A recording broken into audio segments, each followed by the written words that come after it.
தரிசன நேயர்களுக்கு விகி நாராயணனுடைய அன்பான கனிவான வணக்கங்கள். இப்ப இன்னைக்கு பாத்துக்கிட்டு இருக்கீங்கன்னா, இன்னைக்கு நடந்துட்டு இருக்கக்கூடிய நிகழ்வுகள் எல்லாம் பாத்தீங்கன்னா, விஜயினுடைய அரசியல் விஸ்வரூபம், அவர் போய்கிட்டு இருக்கக்கூடிய அந்த சுற்றுப்பயணங்கள், இதை பற்றியான விஷயங்கள்லாம் ரொம்ப பரபரப்பா போயிட்டு இருக்குது. பல அரசியல் தலைவர்களை நடுங்க வைக்கக்கூடிய கூட்டங்களை கூட்டி தெறிக்க விடும் பேச்சுகளை பேசி வருகிறார் விஜய். எடப்பாடி அவர்கள் ரொம்ப பயந்து போய் இருக்கிற மாதிரியான ஒரு சூழ்நிலைகளை மீடியாக்கள்ல காண முடியுது. நம்ம இதை ஜாதக ரீதியா அணுகிறதை விட சோழி பிரசன்ன அடிப்படையில் இப்ப இவர்களுடைய நிலைப்பாடுகள் எப்படி இருக்கிறது என்பதை நாம் பார்ப்போம். முதலாவதாக சோழி பிரசன்ன அடிப்படையில் இந்த விஜய் போயிட்டு வந்த மீட்டிங்லாம் அவருக்கு என்ன மாதிரியான பலன்களை கொடுத்திருக்கிறது, மக்கள் மத்தியிலையும் அரசியல்வாதிகள் மத்தியிலையும் என்ன மாதிரியான ரியாக்ஷன் இருக்கிறது, இது எவருக்கு எந்த அளவுக்கு பலன் அளிக்கிறது அப்படிங்கிறத நம்ம பார்ப்போம். இந்த சுற்றுப்பயணம் விஜய் அவர்களுக்கு ஒரு பூஸ்ட் சாப்பிட்ட மாதிரி இருக்கு.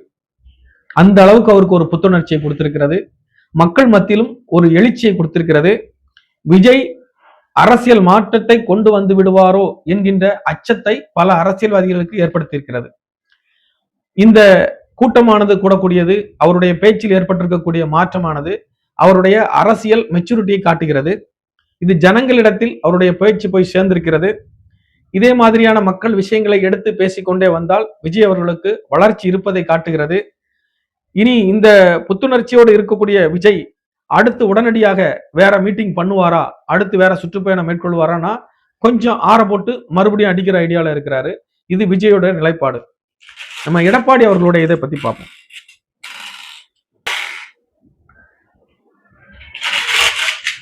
அதிமுகவை பொறுத்த மட்டிலும் பிஜேபியினுடைய நிலைப்பாடை பொறுத்த மட்டிலும் எடப்பாடி அவர்களுக்கு ஒரு நல்ல செய்திகளையே கொடுத்திருக்கிறது.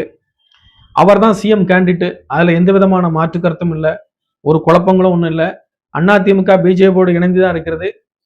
அதிமுகவுக்கு தலைமையாக எடப்பாடி தான் நீடிக்கிறார், அவர் தான் போட்டியிடவும் போகிறார். இதுவே தற்சமயமான நிலை. விஜய் எடப்பாடியோடு சேர்ந்து பயணிப்பாரா 2026 அரசியல் களத்தில் அப்படிங்கிறத பத்தி பார்ப்போம்.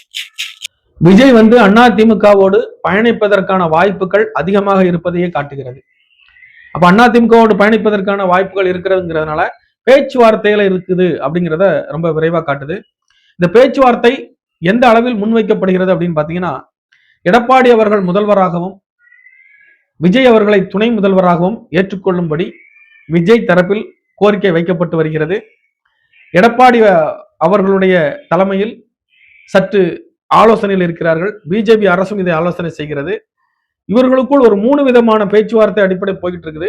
அது இன்னும் 1 மாசத்துக்குள் ஒரு முடிவு தெரிந்துவிடும். அதாவது விஜயனுடைய அடுத்த சுற்றுப்பயணம் இருக்கு இல்லையா, அடுத்த சுற்றுப்பயணத்துக்கு பிறகு அவர் துணை முதல்வராக இருப்பாரா, கொடுப்பாங்களா அப்படிங்கிற விஷயங்கள் பற்றியான முடிவுகள் எடுக்கப்படும்.